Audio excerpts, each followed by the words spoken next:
For the next part now, we're going to take a closer look at Ka and what happens in some specific Ka examples. Later today or tomorrow, you'll take a closer look at Kb and see what goes on there. And at some point, we'll combine acids and bases together for a neutralization reaction as part of a titration. And no, it's not as bad as it sounds. It's totally fine, long as you're good with the basics. I have absolutely no idea what's going on. Determine the pH of a 0.1 molar acetic acid solution with a Ka of 1.8 times 10 to the negative 5. First, the back of the textbook, there's a Ka table, so if you're ever given a question where you're not provided with a Ka, check the back of the textbook, use that value.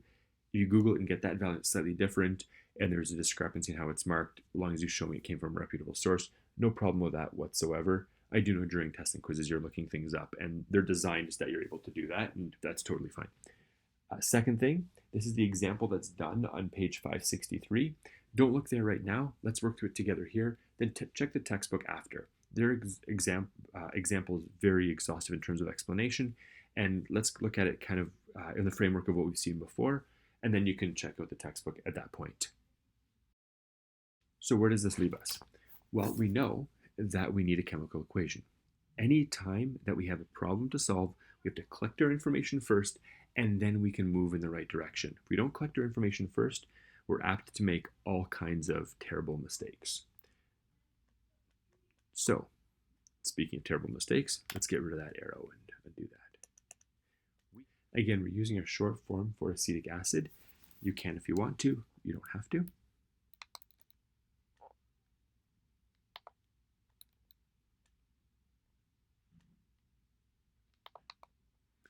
And acetic acid breaks apart into its proton and its acetate ion. That's a plus, not a 7. So H plus and acetate ion. What do we do with this? Well, in chapter 7, we'd have looked at this and made a nice table. Well, because chapter 8 is chapter 7 in disguise, we're going to make a nice table. These are the things I see right in front of me. As I open my eyes, oh, I give thanks to life. What we're told in the question is that it's 0.1 molar. We're not told anything about these concentrations. The textbook does go at length to discuss the autoionization of water and the fact there is some proton in solution because water does break apart.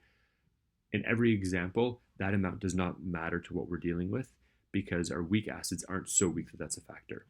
So we don't need to, in grade 12 chem, don't bother discussing this value being anything other than 0 unless you're explicitly asked about it. Well, in that case, well, yeah, it's 1 times 10 to the negative 7, but it's such a small value compared to 0.1, it doesn't have any type of appreciable bearing on the reaction itself. We have nothing over here, so that side must gain in the reaction. We have reactant here. This side can only lose. Now, our equilibrium expressions are 0.1 minus x, x, and x. Again, so far, everything here is exactly what we've seen in the past. There's one little thing we should draw your attention to, and it has to do with this thing right here. Is a weak conjugate base, which means that it can interact with water and it can regenerate acetic acid as part of the Kb expression. But because this is the dominant equilibrium, and this reaction only happens, let's say 1 in 100 times that it goes forward, this process here, interacting with water, is only going to happen also 1 in 100 times. So this reacting with water becomes exceedingly small, so we ignore it. But yes, if you're looking at this saying, doesn't that interact with water? It does, but such a small amount, again, we're going to ignore that. So we have a couple things we're already ignoring. We're ignoring the ionization of water, and we're ignoring this interacting with water. Why? Because although this is weak, this is the dominant process that we see happening.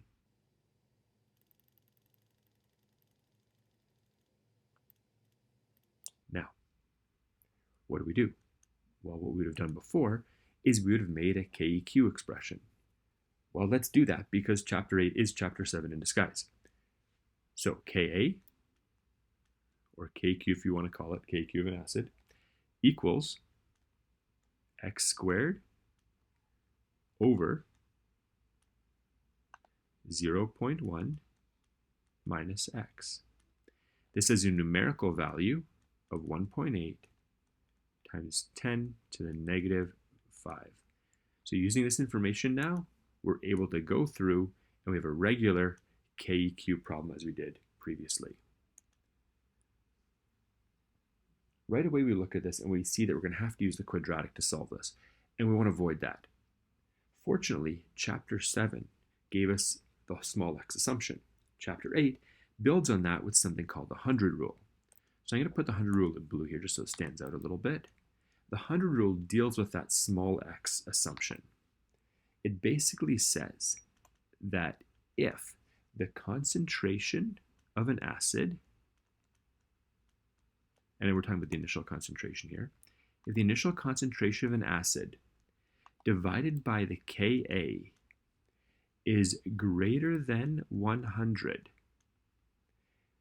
then x is approximately equal to 0.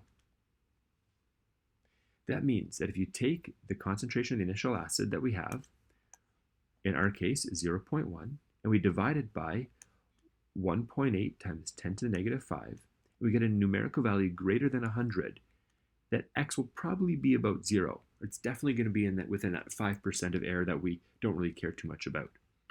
So putting our numbers in this particular case, what we find out is that our value is about 5,600. That means that most likely x will be a negligible amount compared to our initial concentration. We'll still have to check our answer afterwards in case something happened with the math or there's extra squares that we didn't take into account. The rule isn't flawless, but it gives us a good indication that we can deal here with a small x assumption. That, of course, dramatically simplifies our math. We get a value of x being 1.3 times 10 to the negative 3. Now we go back, we check our work, and make sure that this value here is less than 5%. If it's less than 5%, we're good. We can move on with our lives.